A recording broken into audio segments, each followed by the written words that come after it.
Ahogy, Masták Árpi vagyok, üdvözöllek a Sevatos Krokinol csatornán, ahol bemutatom, mennyire szenzációs játék a Krokinol, és felesleges rohanni, mert minden pöckölés számít.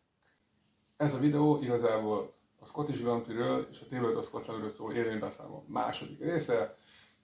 Most fogom folytatni, hogy mi is történt még érdemben a versenyen. Úgyhogy a nagyon jó tesztelés követően gondoskodtam elemózsiáról, mert nagyon fontos, hogy ne a verseny közben kelljen kaját szerezni, úgyhogy ezt követően pedig felmentem a versenyterembe, és ott már javában zajlott a Krokinol versenyt megelőző ilyen barátságos Krokinol ismertető esemény, és ott azok az előtti este jelenlévő versenyzők, például ilyen is, de volt például John O'Brien is, akivel nem találkoztam még pénteken, de a lelkes helyiek magyarázták és ismertették a játékot mindazokkal, akik ott eljöttek. Jó sok tábla volt, ugye 36 versenyzőre volt kitalálva a dolog, úgyhogy 3 asztalsoron volt összesen 18 tábla, úgyhogy rengeteg lehetőség volt adott arra, hogy mindenki kipróbálja a játékot. Természetesen miután ebédeltem, én is leültem, hogy játékban legyek, és sok mindenkivel is tudtam játszani. És aztán következett a verseny. Terry mondott egy nagyon szép és kedves köszöntőt, ahol ismertette, hogy hogyan fog lebonyolódni a játék, és ismertette azokat a szerencséseket is, akik befértek még 36 versenyző közé. A helyszíni jelentkezés is volt, és akkor sorrendben, akik helyszínen még jelentkeztek, azok fértek még be a 36 helyre. A selejtező körben ugye megnyertem a csoportomat, de nem voltam még eléggé koncentrált. Volt, amikor el is számoltam, hogy mennyivel vezetek és még mennyi van hátra, úgyhogy volt, amikor miatt pontot is veszítettem, de simán sikerült is kvalifikálni magam a második körre. Ugye a lebonyolítást követően az 6-6 csoportból az első 3 jutott tovább, és aztán utána 2 9 fős csoportban folytatták tovább a második körben, és az 5.-6. helyezettek pedig egy B csoportban folytatták küzdelmeiket, míg a 6. helyezettek ilyen villámmeccsek keretében játszottak párban, és aztán a 3 játékos, a 3 győztes pedig még egy ilyen Open 20 szétlövésben volt lehetőség arra, hogy megnyerni azt a kiállított táblát, úgyhogy Matthew felajánlott. Pont úgy alakult, hogy az illető, aki megnyertő, mondta, hogy messziről jött, úgyhogy őt nem fog is repülővel, tehát nem fogja tudni elvinni ezt a táblát, és neki amúgy van is táblája. És a végeredményben az lett, hogy a tábláért felajánlottak 100 fontot, és ezt a 100 fontot felajánlották az adott év civil szervezetének, ez pedig a Skót Autizmusért Szervezet volt. Egy másik remek kezdeményezés volt a versenyen, még a selejtező körben, a Krokinol jackpotok. 5 különböző célkitűzést határozott meg Terry, amire lehetett célkitűzésenként 1-1 fonttal úgymond benevezni. Tehát ha mind az 5 játékra benevezett valaki, akkor 5 font volt ez fejenként. A lényeg az volt, hogy voltak ilyen célkitűzések, mit tudom én, 3 korong egyszerű kiütése, tehát triple take-out, vagy egy perfect game, vagy egy ricochet 20, egy bepattanós 20-as az 5-ös zónából, egy double take-out 20. Tehát voltak ilyen célok, és hogyha valaki a selejtező körben ezt teljesítette, akkor az ellenfele bemondta azt, hogy jackpot, és ő volt a szemtanúja, és ő validálta, hogy valóban megtörtént ez a kitűzés, ez a cél, és akkor megkapta az arra jutó befizetett jackpotot. És ugye a selejtező körben az első jackpotot úgymond pont észrevettem el, mert legelső játékunknál, amikor én már vezettem, akkor 3 korong volt az én térfelemem, és az ellenfelem kivéletlenül kiütötte mind a 3-at, és mondta, hogy ez egy jackpot volt. Nem mondom, tényleg is kiabáltam, hogy jackpot, úgyhogy ilyenkor az összes verseny résztvevő is kiabálta a jackpot, és törültünk, tapsoltunk, és Terry kihirdette, hogy mi történt. És ez is egy nagyon-nagyon jó pofa dolog volt. A selejtező körben akkor kialakult a 2 9 fős csoport, tehát 8-8 meccset játszottunk, ugye fokozatosan forogva a táblákon, a 4 táblán. Úgy alakult, hogy én erősebb sorsolással kezdtem már, mint a 8 mérkőzésem eleje, az úgymond talán erősebb, nehezebb volt. Játszottam Mark Turlinggel, aki egy nagyon erős helyi versenyző volt, illetve ő utána játszottam egyből Steve Burrows-zal, akivel egyszer előnyből kezdőként ütöttem egy Super Steve-et, úgyhogy összességében ő nyert 5-3-ra.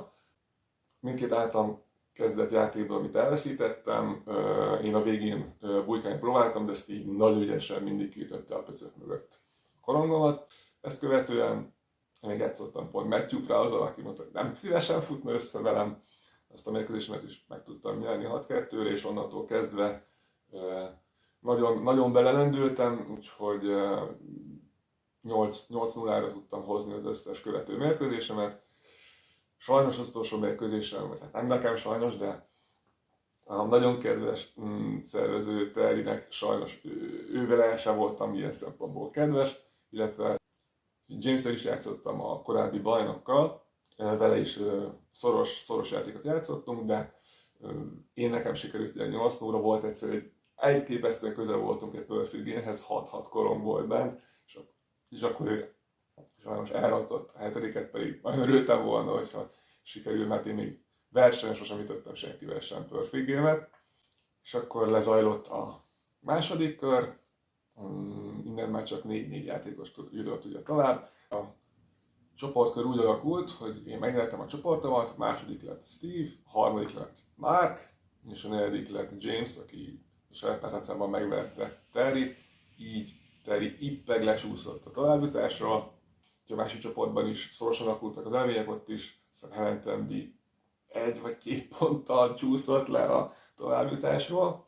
Úgyhogy ezek után megvoltak a párok, első játszott a negyedikkel, második, harmadikkal a másik csoportból, és 9 pontig tartó negyeddöntőkre került sor.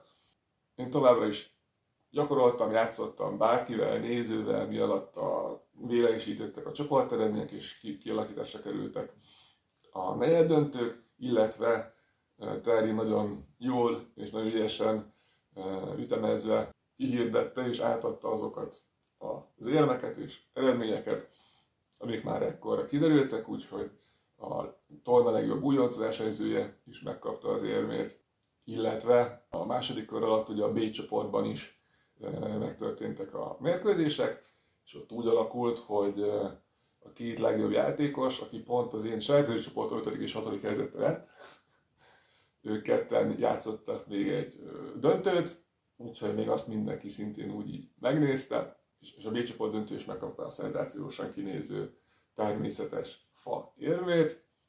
Bár úgy éreztem, hogy játékban vagyok és jól sikerült az előző csoportkör, a negyed döntőt én kezdtem, tehát az ellenfelemnél volt az előny, így alakult.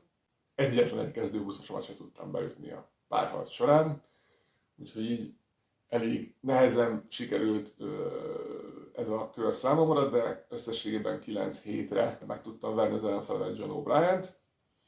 Ezt követően jött az elődöntő, a negyeddöntőkben még továbbjutott a 4 közé az elődöntőkbe Steve is, illetve Mark is, aki szintén az én csoportomban végzett ugye a 3. helyen, illetve Ian Hayward párharcában megverte a negyeddöntőben James Termét, úgyhogy ilyen került még be a 4 közé. Úgyhogy úgy alakultak az elődöntős párharcok, hogy én egy visszavágót játszottam Markkal, és akkor a bemelegítéskor én már éreztem, és miután játszottam egy elég számomra nehéz negyeddöntőt Johnnal, hogy én tudtam, hogy nekem az Open 20, tehát a szabadlövésben nagyon fel kell erősödnöm, de a bemelegítésre azt láttam, hogy Márknak nagyon-nagyon jó mennek a szabadlövések, sokkal nagyobb arányban ütötte be az Open 20-jait. Úgyhogy előre láttam, hogy ez is egy valószínűleg szoros mérkőzés lesz. Úgyhogy ebben az elődöntőben, ebben a párharcban is úgy alakult, hogy én kezdtem a játékot, tehát az előny Márknál volt. Úgyhogy szorosan kezdődött, 2 általam kezdett játékban is amúgy 1-1 pontot tudtam szerezni. Egyszer viszont elveszítettem a befejezésbe adódó, tehát a hammerös játékomat, úgyhogy 1-1, 3-3, 3-5 és 4-6 volt, amikor ugye hammerrel következett az én játékom, és szerencsére hozzászoktam a táblához, és egyre jobb és jobb lett a játékom, és ennek következtében 4-6-ról 10-6-ra meg tudtam verni Márkot, aki remekül helytált és tényleg nagyon jól játszott, de az elődöntőt is mégis sikerült nekem megnyerni. A másik párharcban pedig úgy alakult, hogy Steve megverte Iant egy szintén nagyon szoros játékban, 2 ponttal összességében. És ezt követően megtörtént a bronzmérkőzés, azt végül Mark nyerte ilyen ellen, és a bronzmérkőzést követően miatt én folyamatosan csak pöszköltem és gyakoroltam. Következett a döntő. Hát ugye az egész nap során, az egész verseny során Steve volt az egyetlen, aki ugye selejtező körben megvert engem, és tudtam, hogy a közönség, akik ott maradtak és követik még a versenyt, azok Steve-nek fognak szurkolni, nem nekem, de ez teljesen jó van így. El is kezdtük a játékot, és az érme feldobást követően úgy alakult a döntő, hogy én választottam, hogy ki kezd, és én természetesen azt választottam, hogy Steve kezdjen, úgyhogy nálam volt úgymond a befejezésből adó előny. El is kezdődött a játék, és az első játék, ahol nekem volt hammer előnyöm, hát azt sikerült egyből el is veszítenem, úgyhogy 2-0 volt Steve-nek. Ezt követően viszont fokozatosan egyre jobban és jobban játszottam az adott táblán, bírtam a nap végét, úgyhogy úgy alakult, hogy szerencsés, illetve szerencsétlen, Steve szokatból szerencsétlen percéseket követően, de én szinte alig hibáztam, szinte egyáltalán nem hibáztam, és így összességében 10-2-re sikerült megnyernem a döntőt, és ezzel megnyernem az első Crocodile UK Tour versenyt. Nagyon örültem, illetve nagyon jó hangulatban telt az egész, tehát minden ellenfelem vagy néző is csak elismeréssel és érdeklődéssel fordult irántam. Ugye nem nekem szurkoltak, de egyértelmű volt, hogy erős versenyző vagyok a mezőnyben. Megtörtént a díjátadás, Steve lett a 2 faérmes, ugye kikapott a döntőben, de ugye a negyeddöntőket megelőzően, tehát a 2 első csoportkörben ő pöszkölte a legtöbb 20-ast, és akkor megvoltak a díjátadások, és emlékszem, amikor Terry nekem gratulált a végén személyesen, és átadta a trófeát, akkor közben csak úgy nekem mondta, hogy én ezt a trófeát nem vihetem el, rá lesz gravírozva a nevem, de ez itt fog maradni, és mondtam egyből tényleg, hogy teljes mértékben megértem, sőt, tehát én versenyezni és játszani jöttem, úgyhogy én nagyon örülök, hogy sikerült megnyerni, és hogy is mondjam, az elmúlt napok és a skót Scopelszi kirándulásomat követően ugye ezt mondtam, hogy én nem szeretnék az a külföldi behatoló lenni, aki a vendéglátók, a helyiek fontos jelképét. Itt ugye a skótok koronázó kövére gondoltam, amit az angol király elvitetett. Én nem szeretnék az lenni, aki elviszi a becses trófeát. Úgyhogy pár fotót csináltunk ugye az átadásról, illetve mondtam egy köszönőbeszédet is, amiben ugye a feleségemnek, Brének dedikáltam a győzelmet, aki sajnos nem tudott velem ott lenni, és megköszöntem minden résztvevőnek, illetve Terjének is a szenzációs versenyt és szervezést, mert én nagyon-nagyon jól éreztem magam, nagyon kedves környezetben, és megkértem James-t, hogy ugyebár tavalyi bajnokként egy napja volt csak abban, hogy gyönyörködjen a trófeában, hogy vigyázzon minimum egy évig a trófeára. Tehát maga a verseny lebonyolítása is nagyon jó volt, Terry, amiben tudott, segítséget kért, és élt azzal, hogy az egész közösség és a versenyzői közeg támogatja. Nagyon sok helyről kellett, akár távolról is, Crocodile táblákat hozni, hogy megvalósulhasson ez a verseny. Úgyhogy többen hoztak több táblát is, többféle táblán, tehát Racing, Rimano, német táblán, de még Udesztik táblákon is játszottunk. Ugye a későbbi szakaszokban már mindig csak Tracyken. Úgyhogy pár a verseny után is többet beszéltünk arról, hogy mi minden szükséges és minden jó dolog kell ahhoz, hogy egy ilyen rendezvény megvalósulhasson. Úgyhogy Terry méltán volt, szenvedélyes és büszke a Crocodile Scotlandre. Úgyhogy én is akikkel találkoztam, Matthew, és utána még játszottunk, tesztelte ő is az anglisztikát velem kettesben. Nagyon-nagyon jó volt az egész verseny, illetve volt még egy ilyen nagyon szintén olyan kedves, jópofa hagyomány, hogy Steve ugye Walesből utazott ide, és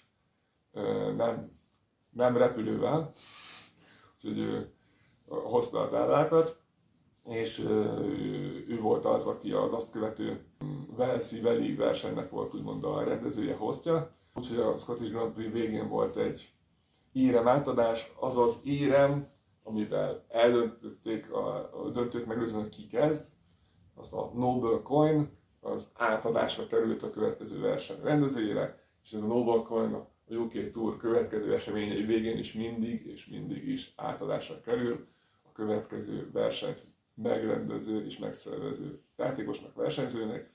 Tehát ez is egy nagyon-nagyon jó hagyomány szerintem, és nagyon-nagyon találó. Úgyhogy Terryvel sok mindenről is beszéltünk, kérdeztem is, ajánlott is ugye hordtáskát, ilyen gongtáskákat, arra, hogy hogyan lehet praktikusan szállítani akár 2 krokinol táblát egyben. Én is azt láttam, hogy a versenyre hozott táblák többsége ilyen gongtáskában volt. Én nagyon-nagyon jól éreztem magam, és hát a versenyt követően nyilván győzelmi és felszabadult boldog hangulatban írtam is egyből ilyen Wittnek, és röviden megírtam neki, hogy ez a versenyhangulat és ez a szenvedély, ami Terryből állad, ez példaértékű, és nagyon-nagyon jó volt ezt megtapasztalni, és nagyon példamutató volt. Úgyhogy én úgy gondolom, hogy a Crokinole Scotland és az egész Tabletop Scotland-en megélő dolgok nagyban hozzájárultak ahhoz, hogy 2 hét múlva, február 10-én meg tudom rendezni, és megrendezhetem én az első Crokinole versenyt Magyarországon, Budapesten. Úgyhogy köszönöm még egyszer nem csak a versenyt és a versenyélményt, hanem minden mást is, amit ez adott nekem. Ennyi lett volna a szintén nem rövid élménybeszámoló a Skóciáról, a Tabletop Scotlandről és a Scottish Bluntről. Köszi szépen a figyelmet, sziasztok!